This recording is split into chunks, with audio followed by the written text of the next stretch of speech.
இந்த பொண்ணோட ஸ்கூல்ல ஒரு விசித்திரமான கண்ணாடி இருக்கு.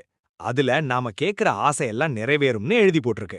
ஆனா நம்ம பொண்ணு இதெல்லாம் ஃபேக் அப்படின்னு நினைச்சுக்கிட்டு, நான் ஒரு இளவரசியாவும் என் ஃப்ரெண்டு ஒரு சூனியக்காரியாவும் ஒரு ஃபேரிலேண்ட்ல வாழணும்னு சும்மா ஆசைப்பட்டு கேக்குறா.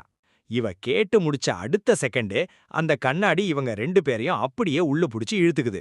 இவ ஆசைப்பட்ட மாதிரியே இவ பிரின்சஸாவும் அவ ஃப்ரெண்டு சூனியக்காரியாவும் மாறி அந்த விசித்திர உலகத்துல போய் விழுறாங்க. அந்த நாட்டுல தங்கத்த மலமா போடுற ஒரு கழுது இருக்கு. அதனால அங்க தங்கத்துக்கு பஞ்சமே இல்லாம செம விளைச்சல். அப்புறம் அங்க இருக்கிற ஒரு காவலாளி டேபிள பார்த்து சிக்கன் வேணும்னு சொன்னதும் டக்குன்னு சிக்கன் வருது. இத பார்த்துட்டு இந்த ரெண்டு பொண்ணுங்களும் மெக்டொனால்ட்ஸ்ல இருந்து சிக்கன் வேணும்னு கேட்டு வாங்கி செமையா கட்டு கட்டுறாங்க. அங்க இவங்களோட அம்மாவும் அப்பாவும் இருக்காங்க. ஆனா அம்மா ஏதோ சாபத்தால ஒரு போட்டோ ஃப்ரேம்குள்ளேயே மாட்டிட்டு இருக்காங்க. அப்பா என்னடானா எந்நேரமும் இளமையா இருக்கிறதுக்காக ஒரு மூலிகை தண்ணிய குடிச்சுக்கிட்டே செமயங்கா சுத்திட்டு இருக்காரு.